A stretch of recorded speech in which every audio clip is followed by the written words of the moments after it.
तोते के रूप में भटको। नहीं नहीं, मुझे आजाद करो वरना मैं तुम्हें छोड़ूंगा नहीं। अब तुम मेरा कुछ भी नहीं बिगाड़ सकती। अब तुम जाओ यहाँ से और अब से ऐसे ही घूमो। अब तुम्हें पता चलेगा कि दूसरों को दर्द देने में कैसा महसूस होता है। इसके बाद वह राक्षस वहां से उड़ जाता है। मरचू और उसकी पत्नी सीता दोनों खुश हो जाते हैं। मरचू पहले की तरह काम करने लगता है। वह और उसकी पत्नी दोनों खुशी खुशी जिंदगी गुजारने लगते हैं।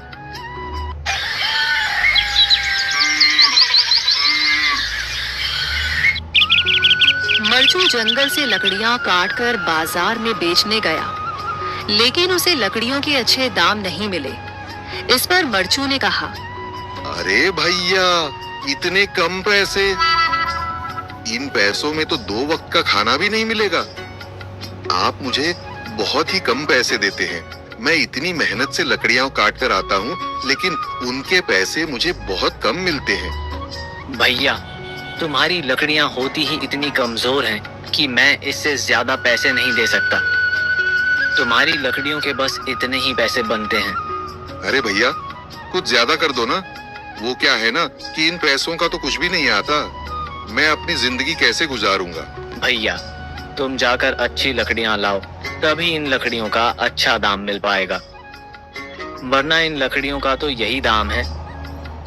ये सुनकर मरचू बहुत ज्यादा परेशान हो गया और पैसे लेकर किराने की दुकान से सामान खरीदकर घर आ गया। घर पहुंचते ही मरचू की पत्नी सीता ने कहा, जी, सामान ले आए आप? हाँ जी, सामान ले आया हूँ। सीता के चेहरे पर खुशी छा जाती है, लेकिन जब उसने सामान देखा, जी, इसमें तो बहुत थोड़ा सामान है।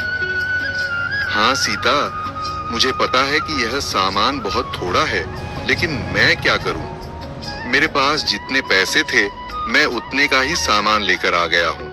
इस तरह हमारा गुजारा कैसे हो पाएगा जी? आपको तो पता ही है कि हम कितनी मुश्किलों से गुजारा करते हैं। हाँ हाँ, मुझे पता है, लेकिन मैं कर भी क्या सकता हूँ? मेरे पास इतने पैसे ही नहीं कि हम एक अच्छी जिंदगी गुजार सकें। इतनी मेहनत कर रहा हूँ, लेकिन फिर भी मेहनत का फल नहीं मिल रहा। इतनी मेहनत से अच्छी लकड़ी काट कर आता हूँ, लेकिन मुनासिब दाम नहीं मिलता।